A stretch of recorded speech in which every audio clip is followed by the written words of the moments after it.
आपने देखा होगा बल्कि सुना भी होगा कि कई ख़वातीन सुबह जब सोकर उठती हैं तो बहुत थकी हुई और सुस्त लगती हैं। नींद की कमी की वजह से दिन का आगाज़ चिड़चिड़ेपन से करती हैं और थकन की वजह से करती हैं। ऐसा महसूस होता है कि दिमाग और जिस्म थके हुए हैं। ऐसी ख़वातीन का एनर्जी लेवल सुबह के टाइम बिल्कुल लो होता है और मूड भी बहुत ज़्यादा ख़राब होता है। कुछ भी करने को जी नहीं चाहता है। अगर सुबह की अच्छी ना हो तो यूजुअली पूरा दिन बहुत ही ख़राब गुज़रता है। हमारी अपनी कॉमन आदतें होती हैं जो हमारी सुबह की एनर्जी और मूड पर नेगेटिव इम्पैक्ट डालती हैं।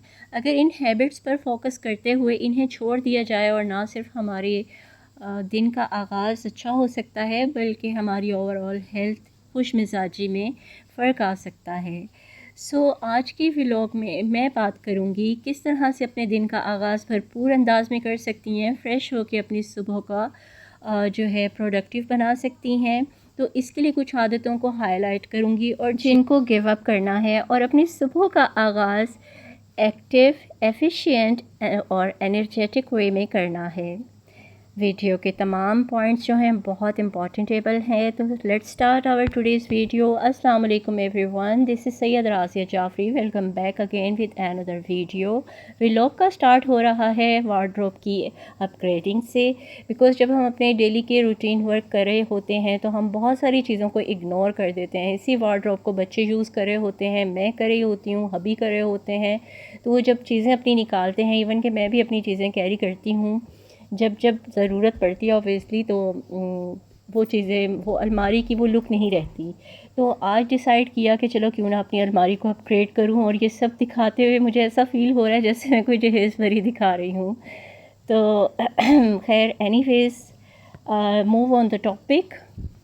कई लोग सुबह उठने के बाद बहुत बोझल फ़ील करते हैं, दिमाग सुन सा लगता है, जिस्म थका हुआ लगता है। और कई ख़वातीन का कहना तो ये है कि वो दिन भर जितना एनर्जेटिक होते हैं सुबह में नहीं होते। हैबिट नंबर 1 जो हमने स्टॉप करनी है या गिव अप करनी है वो है स्क्रॉलिंग। सोने से पहले नहीं करनी चाहिए, ये आदत छोड़ दें। स्क्रीन की रेज़ आपको सोने नहीं देती। हम अक्सर रात में टीवी और मोबाइल देखते हुए सोते हैं। बेडरूम्स में तो टीवी होना ही नहीं चाहिए, मैं इसकी बहुत अगेंस्ट हूँ। बच्चों की नींद पे बहुत फ़र्क पड़ता है, बच्चों की हेल्थ पे बहुत फ़र्क पड़ता है, मेंटल ग्रोथ पे फ़र्क पड़ता है। तो मैं उनको टाइम टू टाइम अल्हम्दुलिल्लाह सुला देती हूँ और सुबह उठ के वो नमाज़ पढ़ के तो अपने स्कूल वगैरह निकलते हैं। और जब वो वापस आते हैं तो आधे से ज़्यादा काम मैं कर चुकी भी होती हूँ, इवन कि खाना भी तैयार होता है।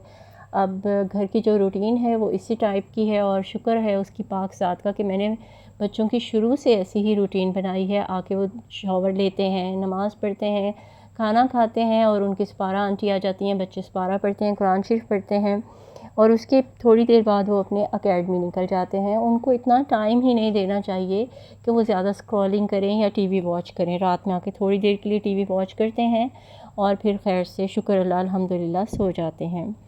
तो काफ़ी हद तक मैं अपना काम भी कर चुकी हुई हूँ और बहुत ज़्यादा खुशी भी हो रही है कि काफ़ी दिनों बाद मैं ये करने में जो है कामयाब हो गई हूँ। और कामों के साथ साथ मैं आप लोगों के साथ बहुत अच्छी अच्छी बातें भी कर रही हूँ। Let's move to the topic. Second number पे जो हमारी हैबिट है वो है चाय पीना। Stop taking tea and coffee in evening. मेरी लाइफ का रूल है कि 5 या 6 बजे के बाद तो मैं चाय बिल्कुल नहीं पीती, बिकॉज़ मुझे स्लीप डिसऑर्डरिंग है और ये बहुत ज़्यादा प्रॉब्लम करती है, नींद की कमी का शिकार हो जाती है। इसको छोड़ना बहुत मुश्किल है, लेकिन इसमें कैफ़ीन मौजूद जो होती है वो नींद की रुकावट का सबब बनती है। इसके अलावा ये कैफ़ीन डिपेंडेंट हो जाते हैं और आप ख़ुद इसके एडिक्ट हो जाते हैं। रिसर्चर्स ने तो कैफ़ीन के बहुत हार्म बताए हुए हैं, लेकिन कई लोग इसको बिल्कुल भी हार्म नहीं समझते हैं और हेल्थ डिस्टर्ब हो जाएगी और बहुत ज़्यादा प्रॉब्लम्स होती हैं। ख़ुद को भी इसका एडिक्ट मत करें और ना ही अपने बच्चों को इसका। अगर आप में से किसी को भी मेरी तरह स्लीपिंग डिसऑर्डर है तो दोपहर के बाद चाय कॉफ़ी बिल्कुल ना पीजिए और अपनी इस आदत को जो है गिव अप कर दीजिए। कि ज़रा भी देर के लिए अगर नींद आती है तो ज़रा सी आहट से आँख भी खुल जाती है और ये सब इसी प्रॉब्लम की वजह से होता है। Habit number 3, check social media right after wake up.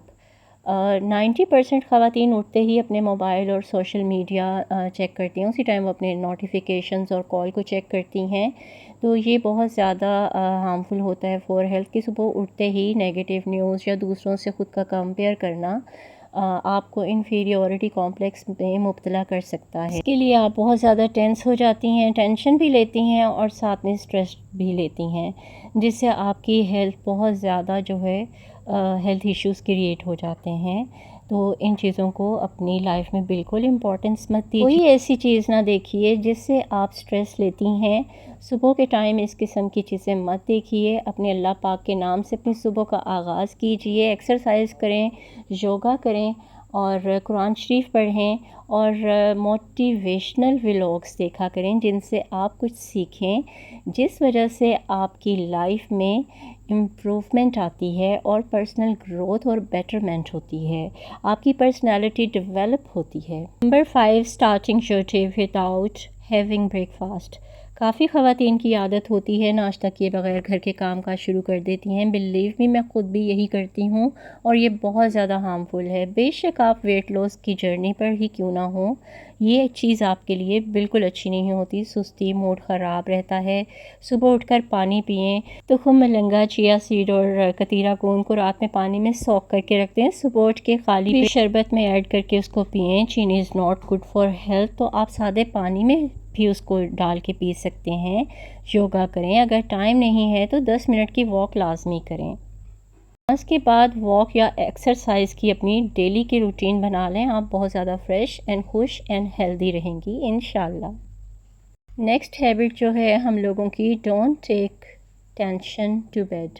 अपने दिन भर की परेशानियां अपने बेड पर लेकर ना जाएं, क्योंकि जब आप सोने के लिए जाती हैं तो दिन भर की परेशानियां भूल जाएं। अगर आप दिन भर की परेशानियां बेड पर लेकर जाती हैं और आप ये सोचती हैं कि सुबह क्या होगा, ये परेशानी है, अब क्या होगा, तब क्या होगा, क्या करूँगी, किस तरह से होगा, तो सोने से पहले रात भर आपका दिमाग नेगेटिव काम में जो है इंगेज रहेगा और आपकी सेहत बोझिल होगी।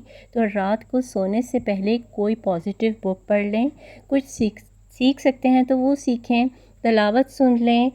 सूरह रहमान बहुत बेस्ट है, इससे पुरसकून नींद आती है। खुश रहिए और आबाद रहिए। अपने आप को बहुत ज़्यादा खुश रखने की कोशिश करें। जो कोशिश हम लोग अपने लिए ख़ुद से कर सकते हैं, जो एफ़र्ट्स कर सकते हैं, वो हमारे लिए कोई और नहीं कर सकता। कुछ भी हो, अपने मूड को बिगड़ने ना दें, चिड़चिड़ापन मत आने दीजिए। अपने बच्चों को खुशगवार माहौल जो आप दे सकती हैं कोई नहीं दे सकता।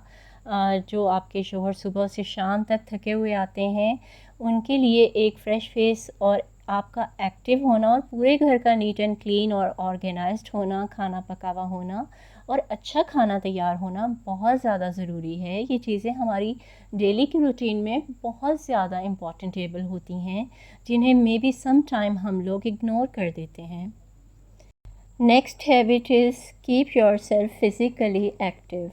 अपने आप को through out the day physically active रखें। जब आप बहुत ज़्यादा काम करते हो दिन भर और अपने आप को थकाते हो और उसके बाद बेड पर जाते हो तो बहुत ही मज़े की नींद आती है। थकन वाला काम नहीं करते तो अच्छी नींद नहीं आती। सो अगर आप चाहती हैं कि सुबह का आगाज़ आपका एनर्जेटिक हो, एक्टिव हो और आप इन सब में बहुत ज़्यादा फ्रेश मूड में उठें, तो इन सब आदतों को छोड़ने की कोशिश करते हैं। वो कहते हैं ना कि छोटे छोटे बदलाव ही बड़ी तब्दीली लाते हैं। So keep going and avoid these habits.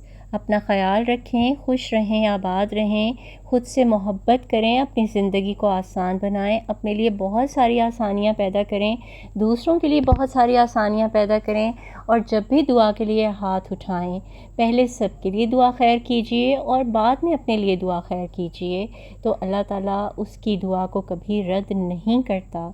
जो मोमिन अपने से पहले किसी और के लिए जो भी मांगता है, चाहे वो इज़्ज़त है, शोहरत है, रिज़्क़ है, तो खुदा की ज़ात वो तमाम चीज़ें उस मोमिन के हक़ में भी लिख देता है, बल्कि उसको अता करता है। क्यों? कि वो अता करने वालों में सबसे ज़्यादा अता करने वाली ज़ात है। और वही रहमान है, और कुछ मरहम तो रहमानी ही अच्छे होते हैं। सब मिल के दुआ करते हैं कि अल्लाह पाक अपने हबीब के सदक़े और उसकी आल पाक के सदक़े से फ़लस्तीन के मुसलमानों पर अपना ख़ास फ़ज़्ल व करम फ़रमाए और उन पर रहम करे और उनकी इस अज़ाब से निजात दिलाए। बिहक़ सैयदा फ़ातिमा ज़हरा सलामुल्लाह अलैहा इलाही आमीन या रब्बिल आलमीन। अपने कंटेंट को क्लोज़ करती हूँ इसी दुआ के साथ, और मैं भी जिस परेशानी और मुसीबत में मुब्तला हूँ, आप सबसे रिक्वेस्ट है कि मेरे हक़ में भी दुआ खैर लाज़मी कर दीजिए। मुझे हमेशा अपनी दुआ में याद रखिए। It's all about today's my content. Video अच्छी लगी हो तो कमेंट, लाइक एंड शेयर लाज़मी कीजिए। And if you are new on my channel, please do subscribe. See you very soon with the brand new content. Till then, stay happy, stay fit, very good, take care of yourself. Allah Hafiz, take care.